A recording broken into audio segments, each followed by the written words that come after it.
하나님의 사랑이 있는 곳, 사랑과 마음 상담센터에서 보내드리는 이른 아침 햇살 받기 프로그램입니다.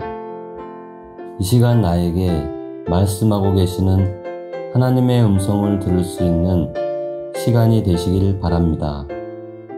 이른 아침 햇살 받기 시간입니다.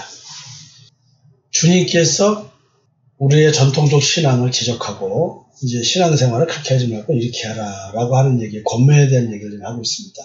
다시 이제 이 권면에 대한 얘기가 끝나고 나면 지적과 권면에 대한 얘기를 합쳐가지고 또 얘기를 좀 할 겁니다.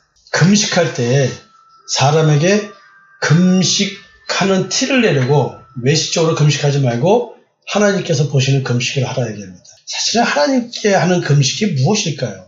어차피 사람이 몸으로 금식하면 티가 날 수밖에 없는 게 음식을 안 먹으니까 얼굴이 초췌해질 수 있잖아요. 근데 사람들은 내가 금식한다고 티를 낸다는 거예요.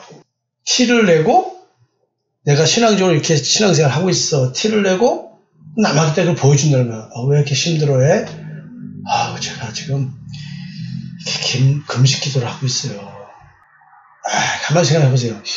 금식한다는 의의가 또 있는 거야. 금식이 자랑인 거야. 내가 이렇게 한다는 게.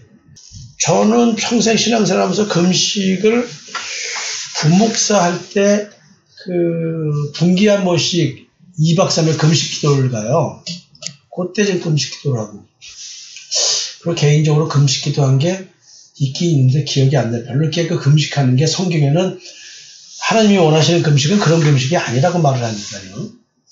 과부를 도와주고 고아를 도와주는 게 하나님이 원하시는 금식이라는 거예요. 그러니까 이런 금식을 통해서 과부를 도와주고 고아를 도와주는 이야기, 이게 나와야 되는 거죠. 그러면 성경에서 말하는 과부는 무엇이고 고아가 무엇인지를 이해해야 금식과 연계된 표현을 알겠죠.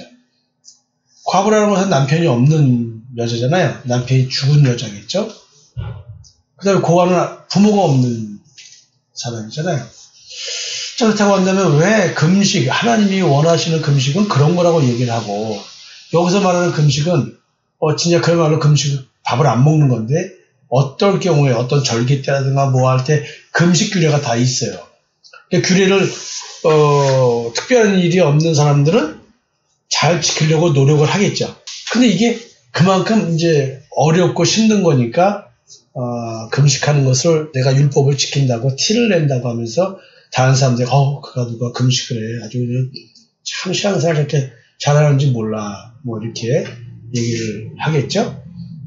분명히 우리가 그런 경우가 있었을 거라고 생각합니다. 그러니까 티를 내지 말라는 거 아니에요, 금식하는 티를.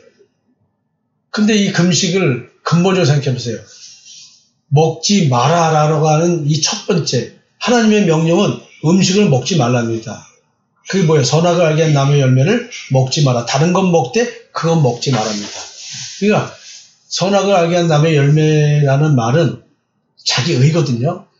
율법의 기준을 가지고 그 기준을 준수하면서 내 스스로 의롭다고 여기는, 하나님 앞에서 의롭다 여기는 이것. 그냥 이거 먹지 말라는 거예요. 가장 금식의 원인을 음식물 규례를 가지고 말하는 거지만 그 이전으로 본질적으로 가면 우리는 선악을 알게 하는 나무의 열매를 먹지 마라. 취식 금지 명령을 딱 내렸어요. 이거 먹지 마라. 우리는 죽을 때까지 평생 예수 그리스도의 십자가의 대속의 은총을 믿는 사람들은 금식해야 될 것이 뭐냐면 자기 의의 열매를 먹는 것 아닙니다. 세상에서 내가 살면서 내가 하나님 앞에 이렇게 의로워 내 스스로가 내가 설정한 기준에 의해서 내 양심의 가책을 느끼지 않으려고 내 기준에 바르게 행동하는 것, 이게 선악을 알게 한 나무의 열매를 먹은 존재로서의 삶의 방식입니다. 근데 그 열매를 먹지 않는 것, 근본적인 영적 정체성의 변화가 있다고 한다면 자기의 의를 먹지 않습니다. 우리는 생명나무를 먹어야 되겠죠? 그것만 먹지 말고 생명나무를 먹어야 돼요. 그 생명나무의 열매, 성령의 열매, 그걸 먹는 거겠죠? 그래서 여러분들이 왜 금식이 과부와 고아하고 연결된 그 표현으로 나올까? 그래서 이렇게 영적 원리를 쭉 따라가면 그게 결국 예수 그리스도를 만나기 위한 방식이라는 얘기죠. 고아, 과부 다 남편, 부모에 대한 얘기니까, 형제에 대한 얘기니까. 결국 뭐냐면 예수를 만나게 하기 위해서는 하나님께서 선악을 알게 한 나무 열매를 못 먹게 해야 되는 거예요. 그래서 음식물 규례를 통해서 너희들이 먹어야 될 음식과 먹지 말아야 될 음식이 있는데 음식물 규례를 통해서 선악을 알게 한 나무 열매는 절대 먹지 마라. 이런 얘기를 하고 계시는 겁니다. 그 다음에 이제 마음의 보물로 여기는 것이 하늘의 것이 한다고 얘기를 해요. 이게 5번째 권면인데 하나님과 재물을 동시에 섬길 수 없다는 거 아니에요? 하나님만 섬겨야 된다. 그냥 이 땅을 살아가면서 어떻게 세상 것에 대해서 재물에 대해서 마음이 없을 수 있겠습니까? 이건 불가능한 얘기죠. 자기 의에 대한 얘기, 금식 얘기하면서도 자기 의를 또 얘기했어요. 어떻게 내가 누구한테 잘해줬다는 생각이 드는데 자기 의가 안 생기겠습니까?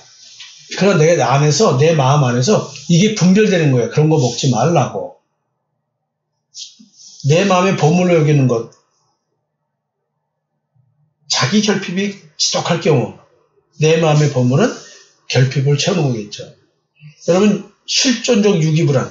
우리는 하나님을 떠난 존재잖아요. 하나님께 버림받은 존재입니다. 그러니까 버림의 구조를 이미 갖고 있어요.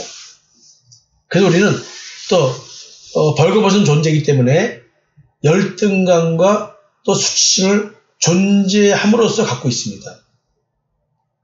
그러니까 마음의 보물로 여기는 것이라고 할 때 내가 지속한 결핍이 있다고 한다면 그 결핍이 만드는 것은 무엇일까요?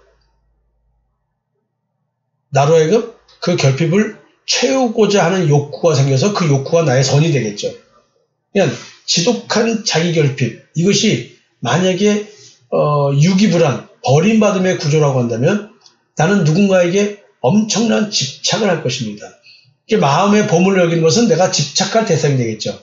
만약에 사람으로서의 대상이 아니면 마음의 보물로 여기는 것이 뭘로 나오냐면 결핍이 뭘로 드러나서 채우려고 하냐면 쇼핑 중독, 음식물 중독, 여러 가지로 이제 이렇게 일 중독, 이런 걸로도 막 나타나겠죠. 마음의 보물로 여기는 것이 무엇일까? 그래서 어차피 세상 것에 대한 것이겠죠. 그 세상적 가치관을 볼 수 있게 해주는 것. 이건 하늘의 역사입니다. 하나님의 역사입니다. 성령의 역사입니다. 예수의 피부름의 역사입니다. 내가 지금 세상 것에 매여 있다. 그래서 이제 재물이란 걸로 의인화해서 설명하고 있는데 결국 이 재물은 기복과 연관이죠. 기복적 신앙생활과 연계된 것이고 이 땅의 삶과 관계된 것이겠죠. 그러니까 하나님만 섬긴다. 하나님과 재물을 겸하여 섬길 수 없기 때문에 너희들이 하나님만 섬겨야 된다라고 할 때 이 하나님만 섬긴다는 말은 율법적 신앙생활을 벗어나서 예수 그리스도의 십자가의 대속의 은총을 통해서 만나는 참 하나님 여호와 이 얘기가 전제되는 거거든요. 그러니까 재물을 동시에 섬길 수 없다는 말 속에는 율법적 신앙생활에 숨어 있고 율법적 신앙생활에 사로잡히는 이유는 내가 재물로 대비되는 이 세상, 육신의 정욕, 안목의 정욕, 이생의 자랑 이런 것들로 인해서 나는 재물을 섬길 수밖에 없다는 것이죠. 근데 이 밑바닥에 깔려있는 것은 선악을 알게 한 나무 열매를 먹은 존재라는 사실입니다. 좀 어려운 표현이지만 마음의 보물로 여기는 것이 무엇인가? 내 마음의 보물로 여기는 것은 그리스도 한 분이어야 됩니다. 그래서 내 마음속에 질그릇에 담긴 보배라는 말을 쓰는 거겠죠. 흐러지는 존재인 내 마음에 그리스도가 잉태해서 나타나는 것이죠.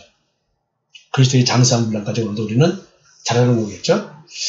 자, 오늘도 좀 어려운 얘기인데 짧게 말씀을 드립니다. 내 마음의 보물 무엇일까? 예수님 말고 보물이 어떤 형상으로 숨어 있을까? 한번 생각해 보셨으면 좋겠습니다.